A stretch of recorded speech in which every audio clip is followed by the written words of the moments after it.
ভাইয়ের শরীরটা ভীষণ খারাপ, আরেকজনকে ডেকে যাচ্ছি, উঠছেই দই সাবু এইসব মেখে দিয়েছে, আমি ওটাই খেয়ে নিচ্ছি। এটাই হচ্ছে মশলার সিক্রেট মশলা আর কি।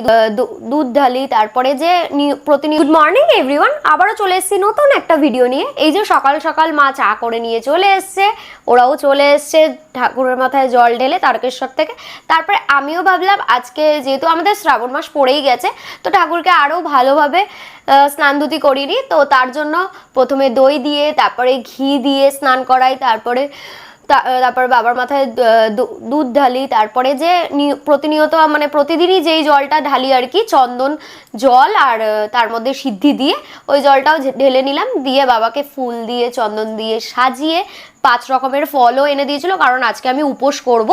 তো তার জন্য বাবাকে সাজানো কমপ্লিট, আপনাদের সাথেও শেয়ার করে নিলাম। আমার পুজো দেওয়া হয়ে গেছে, এবার চলে যাব তুলসী তলায়। কিন্তু এদিকে প্রচণ্ড জোর জোর বাজ পড়ছে, কোনো রকমে ঠাকুরকে পুজো দিয়ে সেমভাবেই পুজো দিয়ে আর কি চলে এসেছি আমি তুলসী তলায়, কারণ যেহেতু সবার আগে কিন্তু ওই ঠাকুরকেই পুজো দেওয়া হতো। তো নিচে এসে লাঞ্চের প্রিপারেশন করে নিচ্ছি। আজকে ভাবছিলাম দুধ শুক্তো বানাবো, যেহেতু মা আমার হাতের বানানো খায়নি, তো নতুন নতুন রান্না শিখলে যা হয় আর কি। তো এখানে রাঁধুনি আর 5 ফোড়ন দিয়ে, তারপরে এখানে আদা কুচি দিয়ে দিলাম, দিয়ে এদিকে দেখুন না বৃষ্টি পড়ছে, কি সুন্দর হয়ে রয়েছে ওয়েদারটা, বাট সকাল থেকেই বৃষ্টি পড়ছে। আর এখানে রাঁধুনি আর 5 ফোড়নটাকে হালকা আছে ভেজে নিয়ে আমি গুঁড়ো করে নিয়েছি। এটাই হচ্ছে মশলার সিক্রেট মশলা আর কি দুধ শুক্তোর।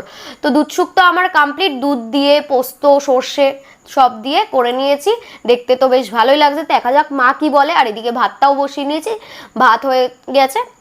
আমি তো উপোস করেছি, তার জন্য শশা আর পেয়ারা খেয়ে নিচ্ছি। এদিকে মাকে খেতে দিয়ে দিয়েছি, কারণ ওরা তো সকাল সকালে এসছে, সারা রাত ঘুমায়নি বলে ওরা এখনো শুয়ে আছে। ওরা উঠলে তারপরে ওদেরকে খেতে দেবো। এদিকে ওদেরকেও খেতে দিয়ে দিয়েছি একটু পরেই আর কি, যেহেতু বিকালও হয়ে যাচ্ছে, তো আরেকজন তো খেতে পারবে না, ওনাকে খাইয়ে দিতে হবে।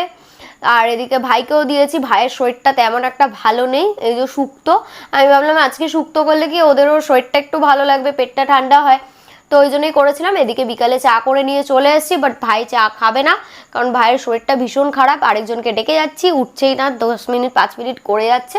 তো চলুন চাটা খেয়ে নিই, তারপরে আবার রাতে দেখা যাক কি হয় না হয়। রাতে আর কিছুই করব না, যা ছিল ওটা দিয়েই হয়ে যাবে। তো এদিকে মা আমাকে দই সাবু এইসব মেখে দিয়েছে, আমি ওটাই খেয়ে নিচ্ছি, আর মাকে খেতে দিয়ে দিয়েছি। মা খেয়ে নিক, ওরা বলছে তেমন একটা খাবে না। টাটা, গুড নাইট, দেখা হবে নেক্সট ভিডিওতে।